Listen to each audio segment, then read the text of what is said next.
Welcome to another SonicLAB. Today we're looking at Medusa. Medusa is this fellow here. This is a brand new synthesizer concept from Polyend and also from Dreadbox. Now, Polyend, you'll probably recognise their stuff. Seek, Rich Devine uses a big sort of multi-lane sequencer. They do a polyphonic CV, MIDI to CV converter. They also do their drum triggers, which are really interesting little triggers that take MIDI input and actually hit the drum skins. You see them all trade shows. They're smart and people that use technology in a really innovative way.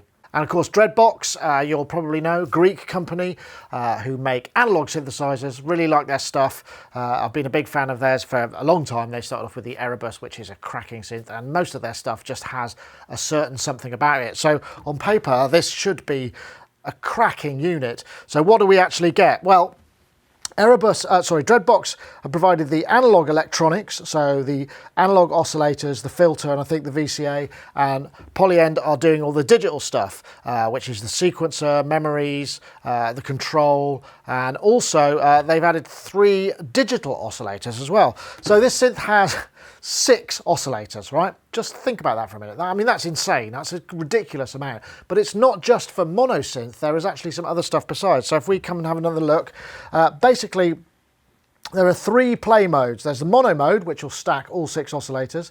There's play 1 mode, which will give you 2 oscillators per voice and play 3-note paraphony, or paraphony. I don't know how you want to pronounce that. And then 3, which will give you 6. Now, the interesting thing about this is there are 6 VCAs, so you have 6 envelopes. The envelopes for the amplitude are all independent per note, but there's only 1 filter. So it's a sort of paraphony, but it's not quite. So it's polyphonic up until it hits the filter, and then it's paraphonic, if that makes any sense. So a big part of this, this is the synthesizer, but there's also this massive control grid, which is a familiar 8x8 64-note grid, which works as a sequencer and a playing surface, but it also has aftertouch and also X and Y positional data, although it doesn't seem to be that it sends velocity data into the synthesizer, so I just want to get that straight out there. So connections around the back, we've got MIDI in, out and through, nice on full-size MIDI DINs. USB MIDI also, just USB, no audio. Headphone output on stereo 1/4 inch, an input for processing the filter, 1/4 inch mono output, 15 volt DC power supply input with a dedicated switch. So anyway, that's the kind of roundup, the basic thing. What does it sound like? Let's take a look at the building blocks. So starting off with a sawtooth. Fairly reasonable shape, a little bit of a curve to it, but a great fundamental down there. You can see there's right down in the 30 Hertz area, so plenty of girth, shall we say. It has that kind of Dreadbox vibe to it. Let's get up to the square wave.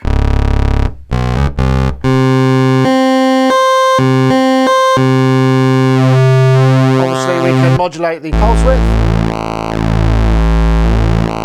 Again, nice low fundamental, just sort of has that tearing sort of, it's weird. I mean, you'd think square wave's a square wave is a square wave, but actually there's something about the Dreadbox sound that adds a little bit of extra something just to the raw oscillators. Triangle wave.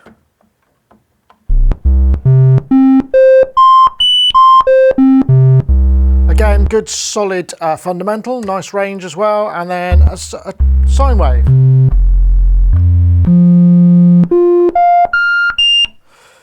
Now, one thing I will mention, I did have to calibrate it. When you switch the unit on, you do have to calibrate it. It calibrates the filters, the VCAs and things. But I did find that even after, if you leave it for half an hour, it's a good idea to calibrate it again. So it does seem to require a bit of calibration. I've been told there's a new firmware update coming. They're aware of this, and it may well be that is eliminated. The need for that additional calibration is eliminated. Now, there's also the digital oscillators, which essentially have the same waves, but also a wavetable. So let's just have a quick look at that. So get to these digital oscillators by pressing the digital button, turn it up, get a bit of aliasing right at the top, and listening to it.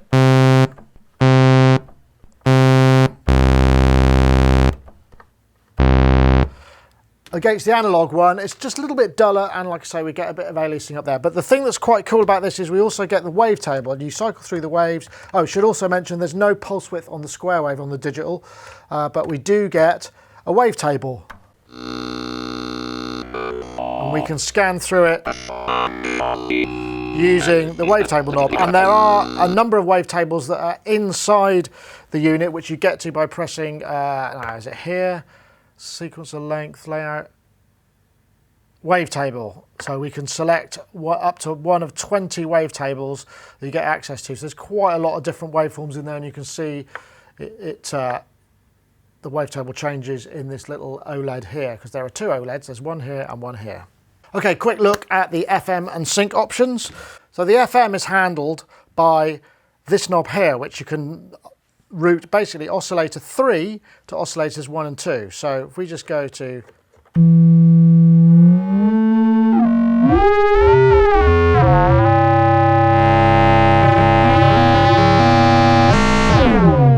we can get quite a lot of nice FM there, but if we press this button, then oscillator 3 will go through to the cutoff modulation, which a bit more on later. There's also a sync between oscillators 1 and 2 and 3. So if we go to maybe here and bring out oscillator 2.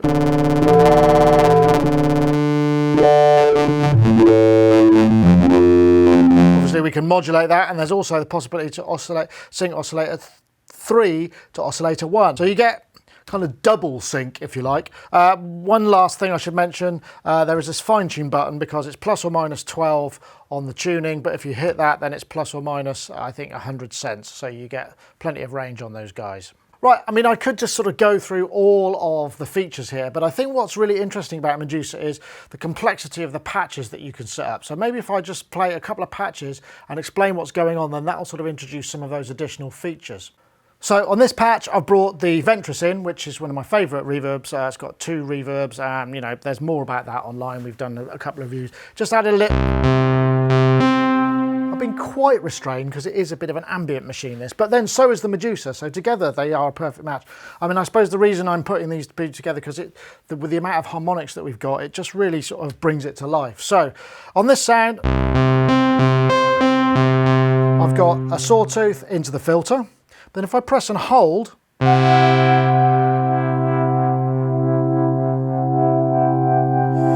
got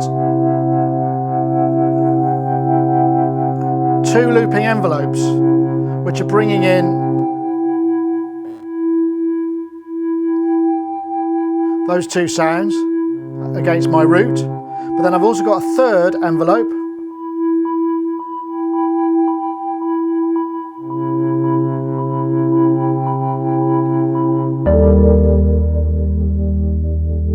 but then on here, I'm using the pressure and the position of this to modulate certain additional parameters. So here, I'm bringing digital oscillator 1 in, with and then the left-right is modulating the pitch ever so slightly of this guy. And then if I take my LFO to cutoff, my pressure is modulating the speed of LFO1. I can bring in a bit of, let's have a look, let's bring in a bit of filter mod from analog oscillator 3. Then I've got a 6th oscillator.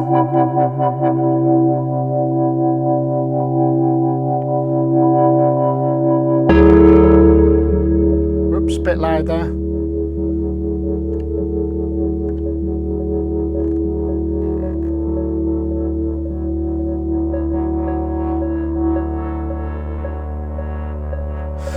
Now that's lovely. I mean, I think that's really nice. It's not sort of traditional synth sounds. You can do those on this, but because there are so many oscillators, it seems a shame not to use so many of them in a patch. One thing I will say though, the sensitivity of these pads, they're very sensitive. So it's very hard not to dial in the aftertouch or the positional stuff is a bit easier, but the aftertouch is very tight, and I can't find a way to kind of dial it all back a bit so that there's a bit more effort required to create those modulations, which if you're using other grid controllers, it's quite nice to be able to sort of align them to a certain degree. The other thing, as you might have noticed, there's no velocity transmitted into the synth engine, so you're missing that kind of additional bit of expressivity, and that seems like a shame. So the mod matrix itself is actually quite straightforward and simple. I mean, literally, if you want to route something to an envelope, you just turn the knob and then you have your amount and then you adjust the envelope. And remember, there's a delay portion in there, which I was using in that patch to sort of delay the onset of that note coming in. Same with the LFOs, you just press and turn, and then you end up with the routing, and then you can change the wave. There are plenty of waves. If we have the amount, you can see just goes through there. There's no other sort of more complexity to the mod matrix other than that. I mean, that's pretty much it. But because there are so many, it's sort of enough, but you can't route multiple parameters the same thing. The other thing that you can do is obviously the XY pad stuff that I was doing there. If you come out to you come out of the config memory and just press this rotor encoder here, you drop down, and as well as all the the sequencer parameters, there's the X and the Y target, because obviously we've got X and Y position and pressure, and then you just set the destination here and then the amount up to 100. So let's try another patch, and I can show you a bit more about how the sequencer works and also the grid mode, because they are extremely powerful aspects to this instrument as well. So in this patch, I've just got a very simple sequence, which I'll play. What I've done is I've got all 5 oscillators all in unison, effectively. Bit of G tune on each one.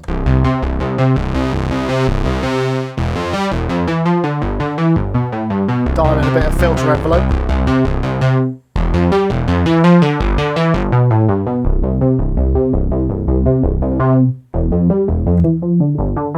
Go to the 4-pole mode. So just a bit more on the sequencer. So effectively, if I press and hold, if I press the this rotary, I can set the sequence length, which in this case I've just got 32, but I could just dial it up or run it like that. So I'll stick with 32. Back. We've got sequence mode, which gives me backwards, forwards, random, ping pong. We've also got the scales on the pad as well, because obviously on the pad we can set this to be chromatic, we can set it to be major, minor, all these different modes. We can have it to be set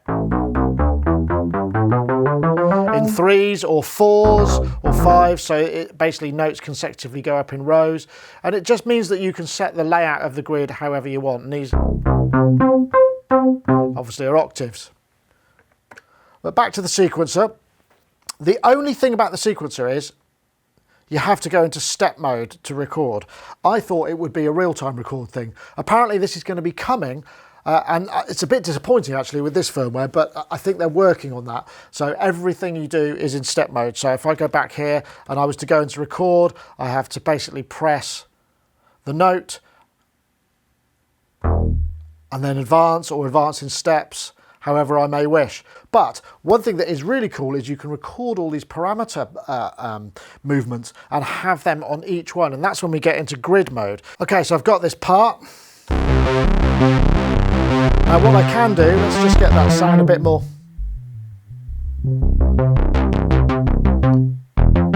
Add a bit of resonance. Just check that, that's quite snappy, that envelope.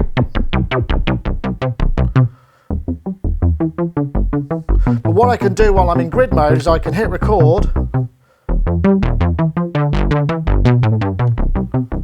and I've recorded those moves in real time, which is quite handy.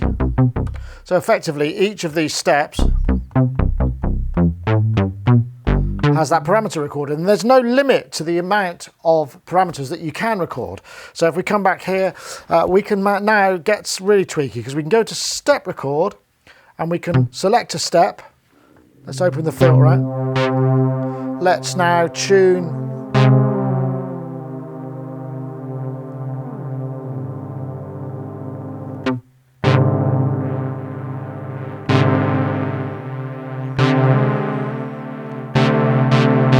bring that up. Maybe let's also now bring in some cutoff modulation, sync that to the tempo, switch it on by double clicking. Let's get the rate up somewhere high. Let's get the amount up high. Let's change the waveform to that. So that's going to be... Okay, so that's now...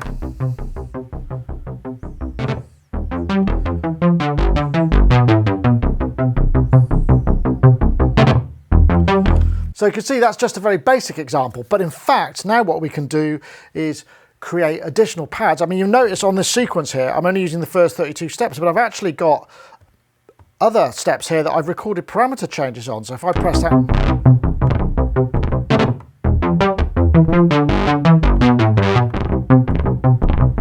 so effectively I could actually just record parameter changes on all of these steps and play.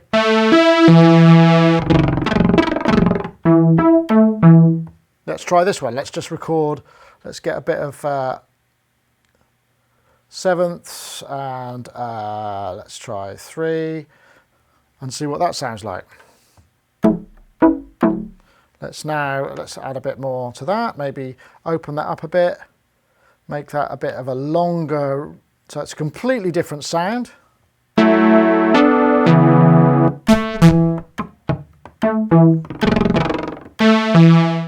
So there is a bit of a gotcha when you're in grid mode. Say I've got this sound, which is my preset, or this one. Let's start with this one. If I now want to tweak those sounds, the front panel is not live anymore. I'm getting the parameter reflection, but it's not actually live. The only way I can make it live is by going into record ready mode. So then, because I'm actually recording that step into there. So if I wanted to tweak the sound, probably the best thing to do is to go and record and then press and hold and paste. So now I've got that sound there, but I'm keeping that one as it was. So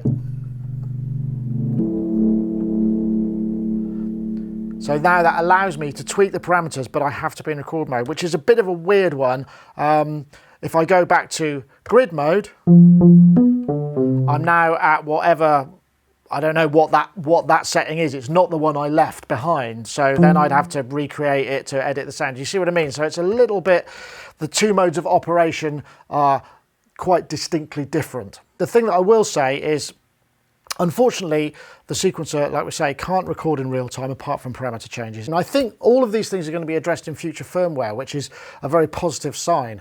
In fact, the firmware is currently under revision. I've had 2 revisions just while I've been reviewing the unit, and no doubt there will be more. I think MPE is coming along as well, because obviously each of these pads will record X and Y and pressure. So that will actually work on an MPE thing.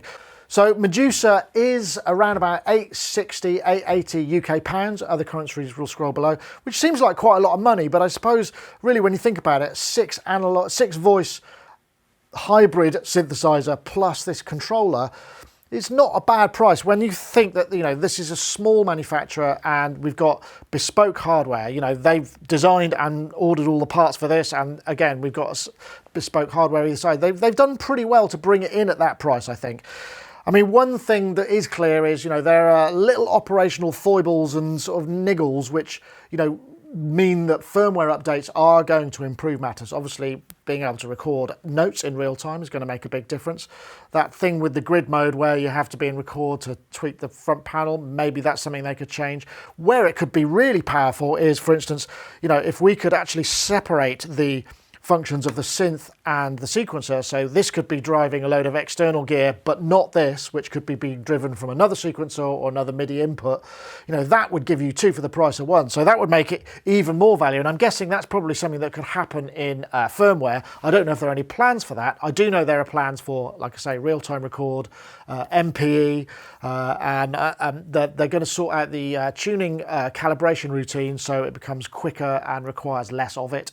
So from my mind, when I first got it, I found it a bit frustrating because you do have to kind of learn how to use it creatively. But once you're in and you're away, then it's actually a lot of fun, and there's a lot of sonic potential there. The ability to be able to put, you know, a patch per pad is pretty cool. While I'm speaking of pads, actually, I should mention we've got 2 banks of 64 memories in here which store everything. That's the grid layout, the XY pad stuff, the sequence, and the patch of the synth at the same time.